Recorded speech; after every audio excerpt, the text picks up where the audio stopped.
when I went and decided to leave my town and go travel the world and work on farms and find my way, right? I realized, I don't know if I've said this before on the podcast, but it's really important that I realized that the answers that I was searching for were right here. Our potential, it's exponential. Hey, what's up, guys? Welcome to the Abundant Souls Studio. I am Farmer Jack, and today we don't have any guests. I wanted to just talk to you guys, the audience. We are going to have on more guests. We have some really cool ones lined up, and that has been amazing. This has been such an amazing journey. But really, tonight I'm going to this conference for 5 days, VCon. It's Gary V's kind of a bunch of creators get together. He puts on this event around Web3 and all crypto and all these things, new age things, which really is super far away from a lot of what I do with farming and getting close to the earth. But this event, anyways, it has me inspired to just really reach my audience because he does a great job with that. And I've learned a lot from him. And what I want to do today is really talk about how, I'm urban abundance and everything we do. Everything I do today is really a direct result of me seeking out a lifestyle, a path, a way of being that it's trying to seek that out because at one point I really didn't have groundedness and and a lot of the understandings I do today, growing up in society.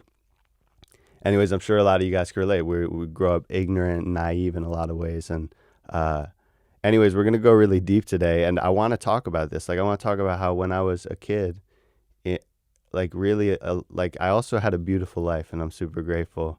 But at that same time, I was also suffering and I was also really miserable in a lot of ways. And what's interesting is I had a lot of the material things, right? We had money. We were growing up in a safe neighborhood in South Florida. Like you think like you could have no issues, but it's so interesting. And how much suffering I was going through in that environment. So it's really like people have a really, really wrong, connotate. It's like a negative connotation on growing up in money. But my point is, what I'm getting to is that I'm very blessed in that regard where it really affected me. Whatever it is, whether it was I was, born with something that was in me with like a really strong will, or whether it was that I was like soft and couldn't emotionally regulate as a kid. I don't know what it was, but what it did was it really pushed me to the brink where I butted heads with society and my parents and all these things where I got sent to this boarding school, and it was a really integral part of my life, like super significant for me because it made me just remove me from the bullshit that I was living in, and it made me just sit with it and reflect on it. And it was like this hardcore boarding school. It wasn't like one of these prep schools like you see on TV, like having fun on laptops. There was none of that. Like there was no contact with the outside world. It was really hardcore. What it did for me was it made me reflect on myself and really destroy my ego and make me see things for what they really are, And I did that at 16 years old. I was a kid. And anyways, a lot of people left that place thinking, like, fuck my parents, like it's their fault, like I'm a victim. And I felt that way in a lot of moments. I'm not gonna lie. But the truth is, looking back, I'm super, super grateful because it was hardcore. It wasn't easy. And I graduated there. I was there for 2 years. And I don't talk about it a lot because all we have is this moment, right?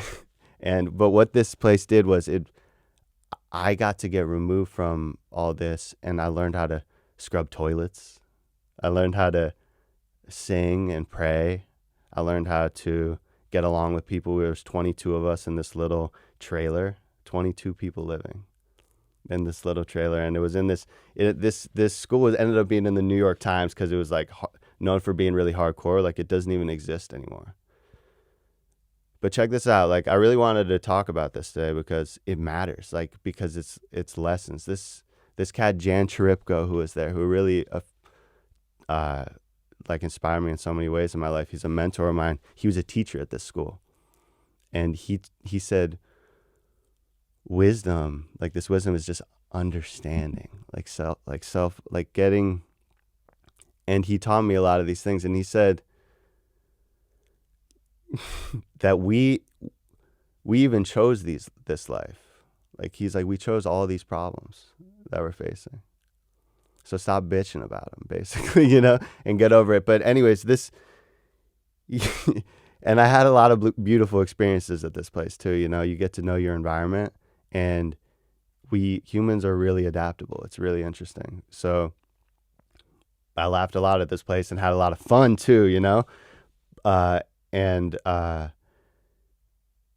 my point is I was very soft growing up, right?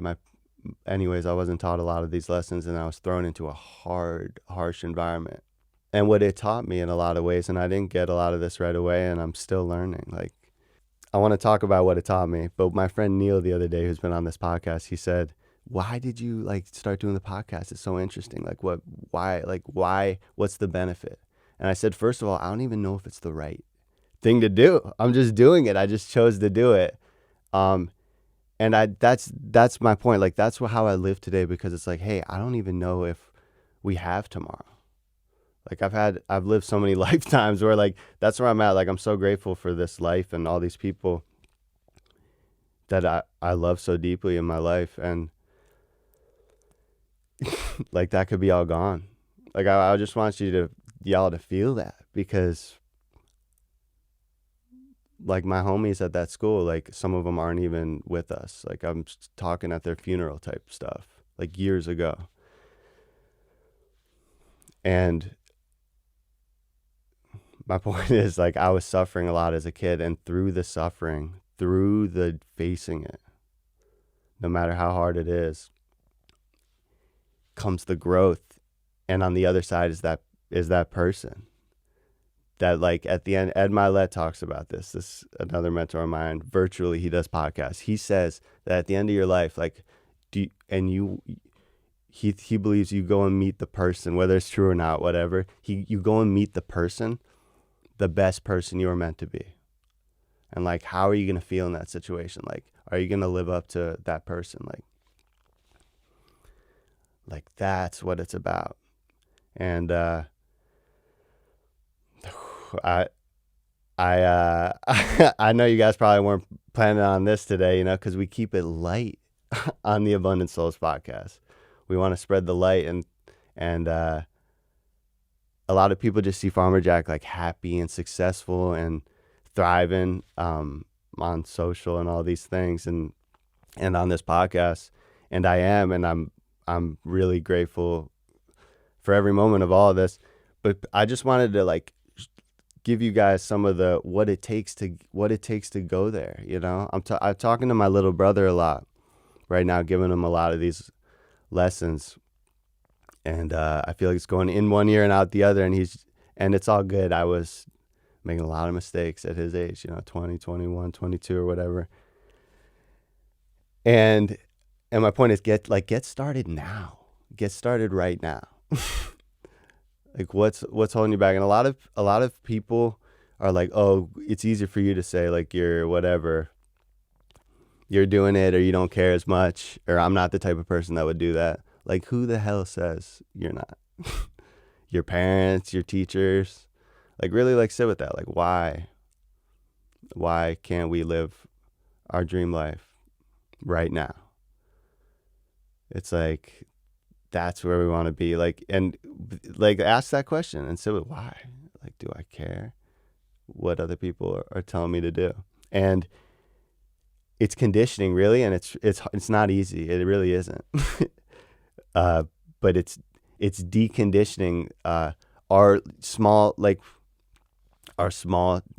child self that was told to shut up and sit down in class and all these things. Like, the truth is, guys, if you want to hear the truth right now, because this is what I want to talk about, what's really going to help you guys. And this is the truth. The truth is that our parents, even our teachers, our friends, players in our life that who probably care a lot about us too, at the same time have different dreams than us, have different belief systems, different mindsets. They don't care about our dreams as much as we do. I know it sounds insane, but that's the way it is all the time. So understanding that is important. And like, I'm just blessed because have had experiences in my life where I was like betrayed, whatever, like really like real, whatever, loneliness, hurt, deep, and I didn't have a lot of these coping skills. Like I had to find a solution because there was no other way. Like you know what I mean? Your friends are dying from addiction and, just like really like dark. I had to find the light. Like and I really know that this is a practice, and I'm still learning and I'm still practicing with my team, with my family, with everyone, how to, conquer our shadow self, all these things we talk about, like, and face the world, our best selves. It's a lot of work and it's an everyday thing. But that's what I want to talk about today, man, because that's what it's about. Like, Talia and I, like, we're working on these epic, like, videos, and we get caught up, and it's like, what really matters, man? Like, it's like our well-being.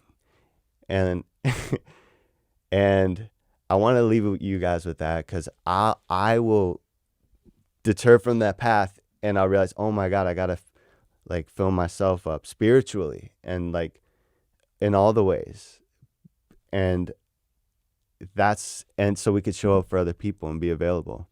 Every moment is special in this life, and let's not take it for granted and not be unconscious throughout the process, because there were a lot of years, a lot of moments in my life I lived unconsciously. I wish I had those back in a lot of ways, and we only got this moment. And if you don't know what your dreams life looks like, or you don't know what you're into, like, that's okay. Like, at least start changing your behaviors, do new activities. Like, if you're not learning anything unless you change your behaviors, right? And in the doing, you're going to find passions and stuff. Like, how the hell are we going to find passions in school? Like, where we were at our entire first quarter of our life. It's like maybe the newspaper, maybe some sports, maybe something cool that's like a sliver of something deeper. But like, man, I didn't plant my first plant or find plants until I was 20 years old, I think. 20 years old, a decade ago. And it was because I went and flew out to a farm to go try it out one day. And now I'm farming and helping other people farm and have a farm and a farmer. It's insane. And that's what it takes, like being out in the world, man. And yeah, I want to touch on schools real quick before I close this. I hope this is making sense to you guys. And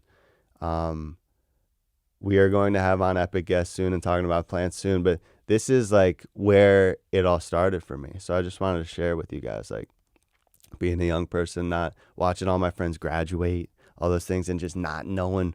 I had no idea what I wanted. And like, I was like, it found me in a lot of ways. So I want to talk about the school system, like, because a lot of people are getting bad information out there because a lot of people are tied up into these systems, and it's just like a thing and a normal thing, like normalized, which is school in our lives.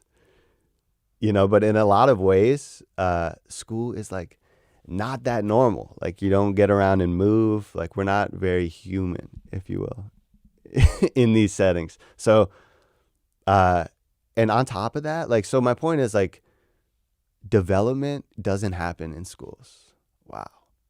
Development and growth does not specifically get tied to being in school, because it didn't for me. Like I remember being in high school, like immature and undisciplined as fuck, like the most. Like I was like the worst student ever. And what's interesting is because I work so hard right now in business, like it would blow your mind, like how much I'm working. It's literally head down, literally for 12 to 14 hours for the last 3 weeks. Like I'm pushing through a lot of these plantings and a lot of projects we're working on.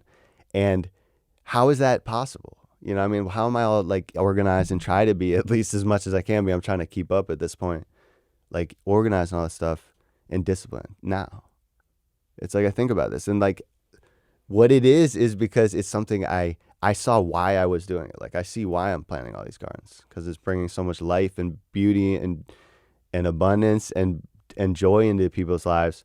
It's a no-brainer. Like I could work all day on this. Like when I was, a lot of people are tied to things and commitments and bullshit in their life and systems and institutions and that aren't necessarily serving them and helping them grow. So I just wanted to share with you guys a little bit of snippet. Like I really didn't go a lot of depth into a lot of these things, like the school and like, but I don't think a lot of that matters, like, because I want to live in the solution today. I want to live in the solution. And that's what this podcast is about, man. A lot of us who are into the growing and getting called to the land, if you will, want to escape Babylon. And I get the feeling. That's how I was my whole life. I want to get out of Florida. I want to escape it. But the truth is, we have to face it and be there. Like, it's not going away. Ignorance and immaturity and all these whatever, degrading the land, that's not going away if we, run to the mountains. So I would encourage you guys to take action, but in your own life. Like when I went and decided to escape or whatever and go leave my town and go travel the world and work on farms and find my way, right? I realized, I don't know if I've said this before on the podcast, but it's really important, that I realized that the answers that I was searching for were right here the entire time from the beginning. And it was me just not understanding that or knowing that. No one told me that, that we are the light, that you are the light. And so I would definitely encourage you guys to take action, get up and do things. It starts there and help each other. Service is when I feel the best in my life. COVID came recently, and whatever you think it is, it's definitely pushing us on a trajectory away from connectedness. It's separating all of us, and it's not natural. We function better together and in collaboration and community. So I will say, in my hustle and bustle and all that, I lose sight of this. So I would encourage us all to try to find that, man. Like, reach out. I want to engage with you guys more. I want to offer more value like this to you guys. I hope my story, if it touched one person, that matters. And I'll see you guys soon on the next podcast. Much love.